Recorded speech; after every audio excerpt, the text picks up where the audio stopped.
Grade upline और grade lifeline को मैं तहे दिल से स्वागत करता हूं। और आज मुझे फिर से आप लोगों के बीच में मेरे शब्दों को रखने का मौका मिला है। तो साथियों, मैं आप लोगों के सहयोग से अपने शब्दों को पूरा करूंगा। और हमारे बीच में करीब 14 पार्टिसिपेंट डिस्ट्रीब्यूटर है। तो मैं चाहता हूं कि सभी अपना अपना माइक चालू करें और मेरे साथ 2 लाइन दोहराए।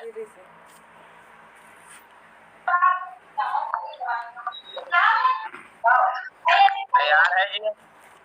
यस। तैयार है जी? यस। कामयाबी मेरा जन्म सिद्धांत है। कामयाबी मेरा जन्म सिद्ध अधिकार है। कामयाबी मेरा जन्म सिद्धाधिकार है। कामयाबी मेरा जन्म सिद्ध अधिकार है। मेरा जन्म कामयाबी के लिए हुआ है। मेरा जन्म कामयाबी के लिए हुआ है। बहुत बहुत धन्यवाद सर जी, शुक्रिया।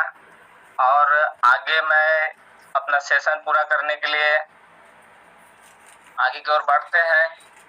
और आज मैं ऐसे नेटवर्क के जो हमारे बीच में 10 निगेटिव बातें आते हैं, आज मैं उस विषय में चर्चा करना चाह रहा हूं सर। तैयार है जी? Yes sir. हाँ ठीक है ना सर, आप कंटिन्यू बोलते रहिए सर। माइक बाकी का स्टार्ट हो गया तो उसमें थोड़ा सा डिस्टर्ब हो जाता है। अच्छा सर, पहला जो है लोग क्या कहेंगे सर, लेकिन आप अपना वीडियो चालू नहीं सर। हाँ सर जी, एक्चुअली में क्या है, मैं अपने अंदर एक सोच आता है कि मैंने तो ज्वाइन कर लिया, लोग क्या कहेंगे। तो साथियों, पहला जो सब्जेक्ट है लोग क्या कहेंगे, लोगों का काम ही है कहना हम सही कर रहे हैं ना कि गलत कर रहे हैं। फिर भी लोगों का काम है कहना, वो कहते रहेंगे। जैसे कि इसमें बहुत सारे हमारे साथी हैं जो एडवोकेटेड है और डॉक्टर भी है, वकील है, ऐसे चौक एक आधी डब्बा पूरा खत्म, कोई मास्टर है ना। तो यही सोचते हैं कि लोग क्या कहेंगे। तो जब हमारे ऊपर में अगर कोई परिस्थिति आ जाए दोस्तों, तो हमारे सपोर्ट के लिए कोई सामने आके खड़ा नहीं होता। और जब हमें जरूरत गिरता है तो उस समय पे हमें सारे लोगों के दरवाजे बंद दिखते हैं। यदि अच्छे रहा तो सभी लोग कहते हैं कि भाई बहुत बढ़िया है, सारी चीजें अच्छे हो रहे हैं। तो हमें लोग क्या कहेंगे इस पे ध्यान नहीं देना है। दूसरी जो है, मैं फेल हो गया तो, दूसरा पार्ट जो है मैं फेल हो गया तो, सर यहाँ पे एक चीज है, हम जिस जगह पे रहते हैं, जिस मकान पे रहते हैं, वह हमारा सपनों का मकान नहीं है। हालांकि हमने एक सपना देखा कि हमारा मकान ऐसा होगा और हमारा जीवन इस तरीके से चलेगा, लेकिन हम उस सपने के आधारित पे हमारा मकान नहीं है और हमारा जीवन भी नहीं चल रहा है। तो हम पहले से ही ऑलरेडी फेल है। इस बिजनेस में फेल होने की चांस तो नहीं है, लेकिन लोग यही सोचते हैं कि मैं फेल हो गया तो हमारे जिंदगी ऑलरेडी फेल से चल ही रहा है। तो अब आगे जो मिलने वाला है वह जो है सिर्फ सक्सेस। तीसरी जो है, दो नहीं मिले तो, नेटवर्क बिजनेस में कहा जाता है कि अपने जैसे दो को तैयार करना है। अपने जैसे दो, इस बात को लेकर 70 से 60% लोग स्टार्ट ही नहीं कर पाते, क्योंकि कहते हैं आज मैं इस बिजनेस को साइन तो कर लिया, मेरे दोस्त को 2 मिल गए और उसको 2 मिल गए, मुझे 2 नहीं मिले। तो दोस्तों, ऊपर वाले की मेहरबानी है कि आज हम इस सिस्टम में आए हैं। तो 2 हमारे लिए कहीं ना कहीं तैयार उन्होंने करके रखा है, बस हमें उसे ढूंढने की जरूरत है और वो मिलेंगे सर, बस कुछ समय लगेगा। तो इस तरीके से 2 नहीं मिले तो लोगों को, आज हम एक नेटवर्क बिजनेस में है, जैसे कि आज एक खास तौर पे कहा जाता है कि जब हमारे लोगों की शादी होती है तो उस टाइम पे हम लड़की जब ढूंढते हैं दोस्तों, तो किसी को 2 साल लग जाता है, किसी को साल भर लग जाता है, किसी को 6 महीने लग जाता है। यानी हम लड़की के लिए लड़का ढूंढे या लड़का लड़की ढूंढे, तो इस माध्यम से मिलना ही है कहीं ना कहीं और रिश्ता तय होना है। तो जब हमें इस सिस्टम में ऊपर वाले ने लाया है तो हमारे लिए भी तो उन्होंने कहीं तैयार रखा ही है। चौथा जो है, सारे लोग नहीं जुड़ते, क्योंकि हमारे जो उम्मीद रहता है कि जिसको हम प्लान बता रहा है वो अगर बिजनेस को साइन अप कर लेता है तो हमारे बिजनेस में 4 चांद लग जाएंगे।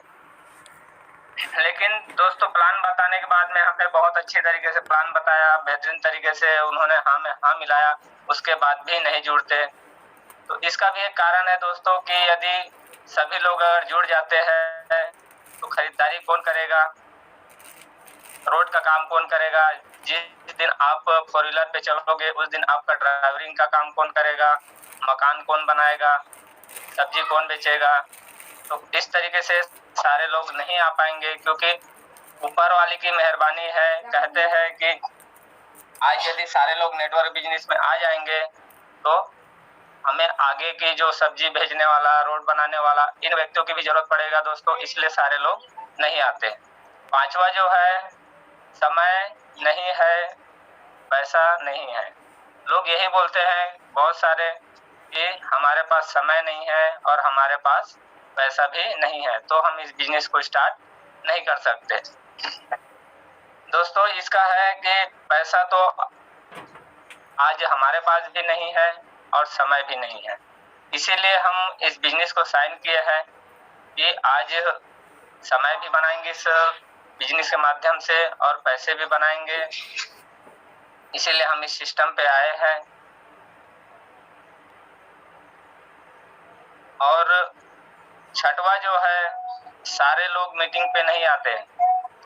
सोच के देखिए सर, सारे लोग मीटिंग पे नहीं आते, तो यदि हम 50 लोग हैं नेटवर्क आरसीएम बिजनेस में, यदि हम 50 लोग हैं और 50 ने 20-20 को इनवाइट किए हैं, अब उनमें से यदि हम आंकलन निकाले जाए तो 100 लोग हो जाते सर। तो यदि सभी लोग अगर 20-20 लोगों को इनवाइट करते हैं और सभी लोग आते हैं, तो बताइए सर, ऐसे ऑल डिस्ट्रीब्यूटर बहुत सारे हैं जो बहुत सारे लोगों को इनवाइट करते हैं और उनमें से सभी लोग नहीं आ पाते। यदि सभी लोग आ पाएंगे तो जिस तरीके से हमारा मीटिंग अरेंजमेंट होता है, हॉल जो रहता है, क्या वहाँ पर मीटिंग हो पाएगा जी? नहीं हो पाएगा। इसीलिए यानी कि सभी लोग मीटिंग पे नहीं आते। यह जो है ऊपर वालों की प्लानिंग है, भगवान की प्लानिंग है कि सभी लोग यदि एक साथ आ जाएंगे तो हॉल में भी जगह नहीं रहेगा। तो इसलिए नेटवर्क मार्केटिंग में ये सारे लोग नहीं आते, कुछ लोग आते हैं, कुछ लोग नहीं आते, तो मीटिंग भी बड़ी आसानी से हो जाता है। 7वां जो है, सामान महंगा है। यहाँ एक मजेदार बात है सर, लोगों से आज हमें सुनने को मिलता है कि आरसीएम बिजनेस का सामान महंगा है, ऐसा लोग कहते हैं। लेकिन आज यदि हम देखा जाए, एक पेन यदि खरीदते हैं हम, आरसीएम सिस्टम से एक पेन खरीदारी करते हैं, तो वह जो पेन होता है 10 रुपए का होता है और मार्केट में भी वही पेन 10 रुपए का मिलता है। लेकिन यहाँ पर जैसे हमारे आईडी लग जाते हैं और लगने के बाद में हम उस पेन को खरीदारी करते हैं तो हमें 1 रुपए का डिस्काउंट दिया जाता है और प्लस उस पे 4 रुपए का बीवी भी मिलता है। तो इस तरीके से 4 रुपए का बीवी के माध्यम से हमारे अकाउंट में करीब 50 पैसे चले आते हैं। तो यह जो पेन की कीमत होता है वह जो है 8.5 रुपए लगता है। यानी हम ये कह सकते हैं कि आज हम यहाँ सामान नहीं खरीदारी करते। यदि इसी पेन का अगर कीमत 10 रुपए का जो पेन है, उसी पेन का कीमत यदि 50 रुपए हो जाए और उसका बीवी 150 रुपए हो जाए, तो कितने लोग खरीदेंगे सर? सभी लोग खरीदेंगे, क्योंकि यहाँ प्रोडक्ट नहीं बिजनेस वालों मिलता है, इसीलिए प्रोडक्ट की खरीदारी करते हैं। बाहर की जो प्रोडक्ट है उसमें बिजनेस वालों नहीं मिलता है और हमारा बिजनेस भी जनरेट नहीं होता। तो यहाँ एक हमें सुनहरा अवसर दिया जा रहा है सामान के माध्यम से। एक शिष्य ने कहा कि अपने गुरुदेव से, गुरुदेव कौन सा नदी का पानी सबसे बढ़िया है? तो गुरुदेव ने सुनहरा सा जवाब दिया कि यमुना नदी का पानी बहुत बढ़िया है। तो शिष्य ने बोला कि यमुना नदी का पानी सही है, ऐसा आप बोल रहे गुरुदेव, तो आप गलत हो यहाँ पर, क्योंकि यमुना नदी का पानी सही नहीं, उससे बेहतरीन पानी तो गंगा नदी का है। तो गुरुदेव ने हंसकर जवाब दिया, बेटा गंगा नदी का पानी पानी नहीं है, वह तो अमृत है, और अमृत का तुलना पानी से नहीं हो सकता। 9वां सवाल जो है, रिश्तेदार नहीं जुड़ते। बिल्कुल सही बात है सर, हमने भी देखे हैं हमारे रिश्तेदारों को, रिश्तेदार नहीं जुड़ते, क्योंकि कहते हैं आज हम रिश्तेदार के पास यदि जाते हैं, प्लान को लेकर प्लान शो करते हैं, तो वह हाँ तो कहता है लेकिन ज्वाइन नहीं करता। क्योंकि दोस्तों आज यदि हम किसी दुकान पे खरीदारी करते हैं, यानी कि एक बल्ब भी अगर हम खरीदारी करते हैं तो उसको भी हम जलाकर दिखाने के लिए बोलते हैं कि आप इस बल्ब को जलाकर दिखाइए, उसके बाद ही हम उस बल्ब को खरीदेंगे, क्यों ना वो 10 रुपए का ही हो। तो रिश्तेदार यह देख रहे हैं कि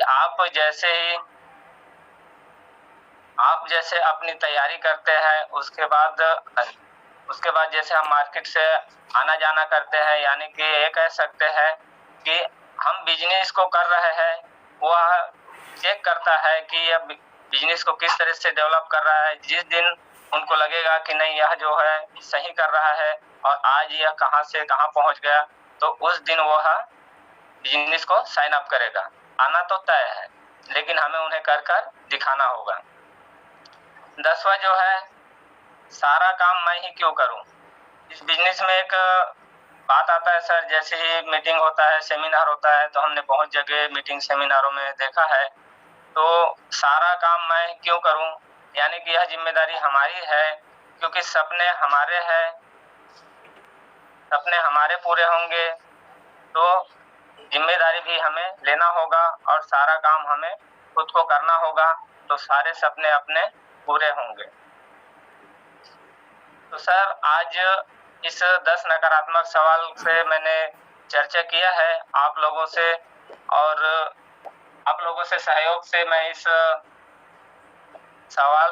इस सेशन का आखिरी पायदान पे पहुंच चुके हैं। तो आज मैं बस इतना ही कहूंगा और एक मैसेज के साथ मैं अपनी वाणी को विराम दूंगा।